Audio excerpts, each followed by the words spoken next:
Mau pisah dulu itu kan pengen punya kehidupan lebih baik, lebih bahagia ceritanya gitu ya. Tapi ini kok nggak bahagia ya ternyata. Perasaan kerjaan aman, anak lucu, pintar, semuanya cukup. Tapi kok nggak happy ya? Wah berarti ada yang salah nih. Aku penasaran nih, karena kan tadi Gisel beberapa kali bilang tentang lahir baru dan ya menurut saya itu salah satu spiritual experience yang pastinya mengubah kamu menjadi seperti kamu yang sekarang kan. Iya. Boleh nggak diceritain? Boleh. Bagaimana prosesnya dan apa yang men-trigger, karena saya percaya itu pasti selalu ada triggernya yang membuat kamu mencari. Betul. Dan akhirnya kamu menemukan. Banget. Aku selalu seneng kalau ditanyain ini karena aku masih ingat sekali dan itu ngebuat aku berapi-api ya. Jadi itu di tahun 2019 aku tuh ingat banget waktu aku divorce kan 2018 awal ya. 2019 awal deng. 2019 awal divorce. Terus emang dasar ya sinful nature-nya ini aku tuh gak bisa sendiri. Tuh aku langsung punya pacar kan.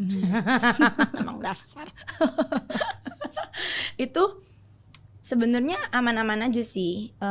Aku diajak ke gereja dan segala macam. Waktu itu aku ingat banget aku pergi ke JPCC gitu. So tulisannya welcome home gitu-gitu. Terharu. Ya tapi ya gitu ya, gereja-gereja. Tapi pacarannya masih aneh-aneh ya. Masih kayak zaman dulu lah, masih muda-muda anak zaman taunya gitu atau teman gitu semua ya udahlah. Nah sampai ya tapi tetap maksudnya baik, maksudnya sama orang tuh baik, nggak jahat lah. Maksudnya emang dasarnya kita bukan hatinya, aku bukan orang jahat. Cuman ya masih setauku lah kalau berbuat apa-apa gitu. Nah sampai suatu hari aku ngerasa tuh nggak damai banget, nggak nyaman banget karena in the relationship itu kayak ribut mulu. Kok ini worse dari yang apa yang aku pikirin, kok ini nggak menyenangkan banget ya gitu. Aku tuh waktu itu mikirnya ya dasar dong mau pisah dulu itu kan pengen punya kehidupan lebih baik, lebih bahagia ceritanya gitu ya. Tapi ini kok nggak bahagia ya ternyata. Gitu mikirnya. Wah happy, perasaan kerjaan aman, anak lucu, pintar, semuanya cukup. Tapi kok nggak happy ya? Wah berarti ada yang salah nih gitu. Dan aku mulai worry memikirkan kalau kayak begini caranya Gempi mau jadi apa nanti? Aku mesti ngajarin dia value apa? Bagaimana bisa assure dia punya masa depan yang baik nih kalau maknya sendiri aja masih nggak jelas nih gitu. Jadi itu ngebuat aku waktu itu triggernya nonton film Adam Sandler. Oh yang mana? Nggak lupa, tapi lucu-lucu sebenarnya filmnya tuh film bercandaan tapi tentang janda ketemu duda. Mereka blended berusaha, kayaknya. Iya kayaknya ya. Judulnya. Terus tapi dengan segala kekacauannya ya sebenarnya happy ending sih filmnya. Betul, yang satu ada anaknya sendiri, kayaknya anaknya gitu ya. sendiri. Tapi gitu ya. jatuh di aku yang overthinking ini jadi mikirin anakku lah. Kalau gitu gimana nih anakku nanti aku gitu kepikiran. So aku jadi nangis-nangis. Kan pasti ada rasa bersalah dong dari perpisahan dan segala macam itu. Cuma bilang Tuhan maafin aku, ampunin aku. Aku tuh inget banget lagi nangis itu di pesawat perjalanan. Habis pulang dari Jepang seneng-seneng sama temenku waktu itu. Sama waktu itu masih jadi pacarku. Pulang dari Jepang happy jadi nggak make sense kalau tiba-tiba sedih gara-gara nonton film ya. Cuman dasar emang mungkin udah waktunya diingetinnya lewat Adam Sandler. Aku cuma bilang Tuhan, aku khawatir banget loh kalau kayak gini caranya. Aku pengen loh hidup yang bener-bener bener gitu, yang bisa meyakinkan nanti Gempi punya kehidupan yang baik, yang jangan ngaco-ngaco kayak aku. Gimana ya caranya? Aku minta ampun buat semua dosa-dosaku, salahnya aku, egoisnya aku, kegoblokan dan gak ketahuannya aku ini, minta maaf banget nih. Tapi kalau aku doa gini emang didengerin ya gitu. Emang aku nih masih berdosa juga. Masih adalah hal-hal yang aku maksudnya gak kerjain sesuai firman. Emang aku didengerin gitu pertamanya. Nah dan semua setelah turun dari pesawat itu semuanya ajaib. Karena aku kayak dideketin sama orang yang lama gak ketemu, tahu-tahu bisa olahraga bareng dan dia share tentang Tuhan. Dia ini pokoknya ada-ada aja. mungkin kebetulin. Tapi yang pasti 3 hari dari aku nangis di pesawat itu, aku didatengin sama sahabatku bawa pendeta dari Amerika. Temennya dia. Tiba-tiba aku didoain. Aku boleh berdoa nggak buat kamu, katanya. Ya udah boleh. Aku gini, waduh ini kayaknya jawaban yang 3 hari lalu aku nih di atas pesawat. Pendeta Indonesia atau pendeta luar Orang negeri? Indonesia yang lama tinggal di sana dari Oke. kecil. Aku didoain dengan semua isi doanya tuh, semua yang jadi kekhawatiran dan ketakutan aku, yang jadi struggle-nya aku dari aku kecil. Dia ngomong tuh as if Tuhan yang lagi ngomong sama aku gitu. Dibilang anakku, dia gitu. Wah, aku langsung gitu. Kayak aku tahu kamu struggling sama apa selama ini, sosok ayah yang kamu ini di dunia lalalala.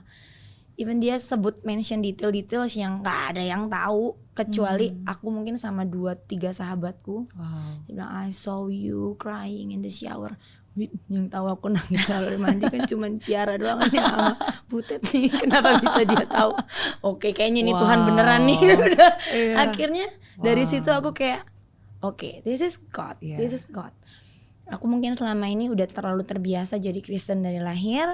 Aku cuman gereja-gereja gitu doang. Udah lama banget juga gak gereja. Dalam rumah tangga gak pernah ngelibatin Tuhan juga. So this is real God. I need to pay attention to this one kayaknya gitu. Jadi sejak itu aku komitmen untuk beneran mau dengar. Aku lucu sih, first step yang aku tanya, oke, Pak Pendeta, terus aku mesti gimana nih kalau aku mau? Karena anaknya gitu banget ya, goals minded banget. Oke, kalau goalsnya mau ikut Tuhan, di breakdown apa yang aku mesti kerjain? Benar biar bisa lanjut bisa kan, jelas, bukan kan? cuma Iya, nggak ngemeng-ngemeng gitu doang, lupa gitu lagi kan besok. Saya bilang coba untuk lakuin apa yang Tuhan mau gitu.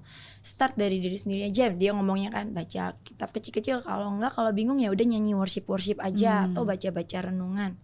Coba hidup kudus. Oke, wait, gimana tuh hidup kudus? Pacarannya nggak boleh aneh-aneh ya? Iya. Oke. Itu lucu banget. Keputusan untuk coba hidup yang benar kudus. Akhirnya aku ambil karena I think that's the biggest hal yang susah buat aku. Karena defaultnya nggak begitu. Jadi itu tantangan terbesarnya. Kalau cuman baca kitab worship aku nggak disuruh, aku bisa. Tapi kalau yang itu aku benar harus disiplin, and I'm trying to do that. Nah, mulai dari situ lancar semuanya. Aku dikasih komunitas, dikasih tempat untuk bertumbuh dalam Tuhan. Tektokan terus, aku rajin banget, nggak dateng. Aku benar-benar cari secari-carinya. Yang ternyata aku baru sadar itu mempersiapkan aku pas tahun 2020 aku masa laluku diizinkan untuk come out. Aku udah bisa lebih menghadapi dengan baik karena aku udah dikasih semuanya dari 2019 itu, udah dikasih alat perangnya. Gitu. Betul. Ceritanya. Dan sometimes memang itu harus dihadapi supaya abis itu yang mereka nggak akan pernah datang lagi karena mudah-mudahan udah apa ya, you are different now definitely. Iya. Of course waktu itu terjadi sih, I know my identity right now gitu. Selalu diingetin terus sama kakak pembimbing aku. Identitas kamu udah baru, That's the old you. Kamu yang bego, kamu nggak ngerti dulu. But now you understand now. Hidup kamu udah berbeda. Jadi jangan pernah itu buat kamu keok gitu. Setuju. Tapi kalau dipikir-pikir kan, dilihat lagi ya dari gambar besar di atas. Wow gitu ya, ceritaku kayak cerita di buku-buku gitu. Tuhan kok baik banget sama aku gitu. Terharu. Makanya sekarang kalau mau mulai ada gangguan-gangguan, mau mulai ngebuat kita belok-belok dikit, aku cuman inget nggak nih ceritaku udah terlalu bagus sih dibuatnya, aku nggak mau kacauin lagi. Amin. Kalau dari yang aku lihat sih, dari tadi kamu sharing itu tiba-tiba aku melihat bahwa bukan hanya Tuhan baik banget sama kamu ya.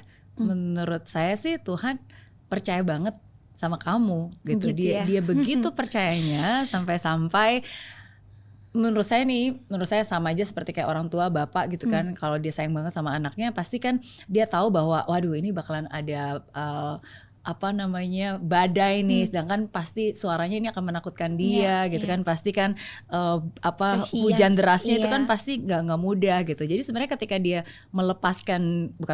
mengizinkan anaknya lagi lewat situ, sebenarnya dia juga pasti gitu ya. Apa ya, punya bukan keresahan ya, dia juga pasti punya rasa empati dan rasa sayang yang begitu peduli ya. Cuma kan dia begitu percayanya dengan kamu bahwa kamu nggak akan melepaskan tangannya dan ternyata ya dan ternyata bisa finish. Dan malah aku jadi punya relationship yang lebih dalam lagi sama Tuhan, punya pengalaman pribadi yang nggak cuma denger dari orang tapi benar-benar ngadepin sendiri tuh di tahun itu kan kayak mesti ngadepin semuanya cuman berbekal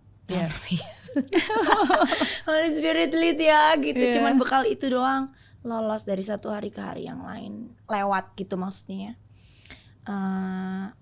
cuman bekal itu doang aja gitu, dan semuanya bisa lewat. Jadi aku bisa bersaksi betul-betul gitu bahwa kehadirannya itu benar-benar nyata, dan He helped me through everything, dalam lembah kelam sekalipun, sedalam apapun beneran aku dipegangin, bener-bener He comfort me, He lead me, He's everything sih. Dan kadang caranya lucu ya, bahkan lewat film Adam Sandler aja bisa menyadarkan. Makanya lucu filmnya banget. Lucu-lucu. Iya bener, filmnya lucu-lucu. Tapi ngebuat orang tobat. Tapi that's very true. Sometimes kalau aku ngelihat misalnya kayak beberapa journey aku sendiri, sometimes kan kadang-kadang orang lain tuh nggak tahu ya apa yang ada di pikiran kita, apa kegundahan hati kita, apa benar-benar yang menjadi keinginan terdalam kita gitu. Tapi sometimes kadang-kadang selalu ada cara yang tidak terduga, dan lewat itu disadarkan, kayak tadi kan lewat film lucu-lucu loh, maksudnya bukan lewat film Christian yang kayak gitu kan. Enggak, aku pun juga pernah kayak gitu. Kadang lewat bintang tamu yang hadir di sini yang aku nggak pernah berpikir bahwa apa yang diucapkan sama orang ini tuh benar-benar bisa efek berdampak banget gitu, dan itu terjadi gitu. Seru ya. Jadi itu seru banget, dan itu unexpected banget sih. Unexpected banget. Ya tapi sometimes lucu, memang ajaib caranya, emang bisa dari mana-mana ya. Betul. Tapi aku percaya banget juga itu semua kekuatan doa sih. Aku juga bisa mungkin akhirnya setelah digedor kesekian kali membuka hatiku dan segala macam, juga pasti itu nggak lepas dari doa mama, doa sahabat-sahabat aku yang emang peduli dan sayang gitu.